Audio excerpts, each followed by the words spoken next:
Rangpur Riders back to back দুটো match জিতে নিয়েছে, দুটো ম্যাচেই নাহিদ রানার ম্যাজিক আমরা দেখেছি। আমরা যদি একবার ম্যাচ সামারিটাই দেখে নেই, 4টা উইকেট নাহিদ রানা নিয়েছিলেন, তো সেখানে অন্য সবগুলো ম্যাচ অনেক হাই স্কোরিং হয়েছে বিপিএল এর। মানে এই পর্যন্ত দুদিন তো খেলা হলো, দুদিনে 4টা ম্যাচ হয়েছে, সেখানে সবচেয়ে লো স্কোরিং ম্যাচটা গতকাল রাতের রংপুরে এবং রংপুরে সে ম্যাচটাই ছিল। কারণ এটা আবার আমরা বলতে পারি না, নরমালি চিন্তা করে যাচ্ছে মিরপুরে 155 রান তো ইজ হিউজ। অ্যাবসলিউটলি। সেখানে ইফতিখার তিনি 42 বলে 47 রানে নট আউট ছিলেন, নুরুল হাসান সোহান ক্যাপ্টেন 24 বলে 41 রান করেছেন, এবং সেটাই কিন্তু ম্যাচে অনেকটা ব্যবধান গড়ে দিয়েছে। যখন কিছুটা রংপুর স্লোয়ার হয়ে যাচ্ছিল তখন কিন্তু নুরুল এসে শুরুতে স্লো খেলেছেন, তারপর সোহান সহজত খেলাটা খেলেছেন। খুশদিল 16 বলে 21 রান, দুটো ম্যাচেই চমৎকার খেলেছেন তিনি। শেখ মেহেদী 8 বলে 16, তার ওই ক্যামিওটাও ভালো সাপোর্ট জুগিয়েছে।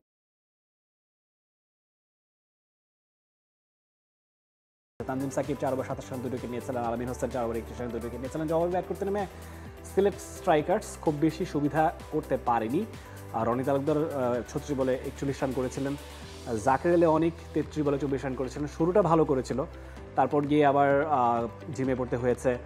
121 রান তারা করতে পেরেছে 9 উইকেট হারিয়ে। নাহিদ রানা সেখানে 4টা উইকেট নিয়েছেন, খুশদিল 2 উইকেট নিয়েছেন, সাইফুদ্দিন 2 উইকেট নিয়েছেন, কামরুল ইসলাম রাব্বি 1টা উইকেট নিয়েছেন। 34 রানে ম্যাচটা রংপুর রাইডার্স জিতেছে। শুরুটা রংপুর রাইডার্সের ভালোই হলো।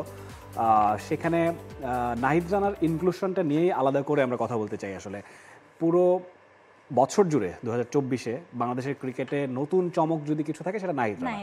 যেভাবে তিনি বল করেন, আপনি যদি কখনো নেটে যান, মানে ম্যাচে তো আমরা দেখি সামনাসামনি বা হোক বা টিভিতে হোক, নেটে কাছ থেকে যখন দেখি, ও মাই গুডনেস, মানে এরকম বোলিং আমি কখনো দেখিনি পার্সোনালি। হয়তোবা তিনি সেখানে সবগুলো বলি 145 প্লাস স্পিডে বল করে থাকেন, 150 মার্ক রেগুলারই তিনি নেটে ছুটছেন। এত জোরে রান আপ নেন, এত জোরে বল করেন, এবং ব্যাটসম্যান যেভাবে খাবি খায় নেটে, এটা দেখার মতো ব্যাপার। একদমই, কারণ আমরা বাইরের কান্ট্রিতে সবসময় দেখে আসি, আমরা দেখতে পাচ্ছি আসলে নাহিদ রানার মানে বোলিংয়ের যে তাণ্ডবটা আমরা দেখেছি গতকাল স্পেশালি 2 ম্যাচেই। আপনি বলছেন যে আসলে 2024-এর বড় একটা যদি মানে অ্যাডভার্টাইজমেন্ট থাকে বাংলাদেশ ক্রিকেটের, এটা কিন্তু আসলে নিঃসন্দেহে নাহিদ রানার নামটা আসবে বোলিংয়ে স্পেশালি বলে। তো অবশ্যই বিপিএলটা রাফি আসলে কেমন জমলো, কারণ মাত্র 2 দিন গেছে, আমরা নাহিদ রানার দেখতে পাচ্ছি আসলে 4 ওভারে মেইডেন ছিল না, কিন্তু 27 রান দিয়ে 4 উইকেট। এবং একটা পর্যায়ে শুরু যখন করেছিল প্রথমত রংপুরের ম্যাচে রাফি, গতকাল মনে হচ্ছে যে 150 করলে আসলে সেফ বাংলাদেশের রংপুরের জন্য। যদিও আমরা আগের 3টা ম্যাচ হাই স্কোরিং দেখেছি, কিন্তু আবার সেই ম্যাচেও কিন্তু সিলেট কিন্তু স্টার্টটা ভালো করেছিলেন, বেশ ভালোভাবেই স্টার্টটা করেছিলেন। অবশেষে আসলে নাহিদ রানার বোলিং তো পেয়েই আসলে মুখ থুবড়ে পড়েছে তাদের ব্যাটিং। নিঃসন্দেহে দেখুন, আসলে উইকেটটা শুরুর দিকে প্রচুর রান হচ্ছিল। আপনি যেটা বললেন, প্রথম 3টা ম্যাচে 200-র আশেপাশে রান হয়েছে। রংপুরের ক্ষেত্রে 155 কেন যথেষ্ট, কেননা উইকেটটা আস্তে আস্তে পরিবর্তন হতে শুরু করেছে। আপনি দেখবেন যে যত সময় গড়াবে মিরপুরের উইকেট আসলে এরকম সব সময় থাকবে না। সো পাল্টে পাল্টে আলাদা আলাদা পিচে নিশ্চয়ই খেলা হচ্ছে, সেটার তারপরেও কিছুটা রান আস্তে আস্তে এখন কমে আসবে।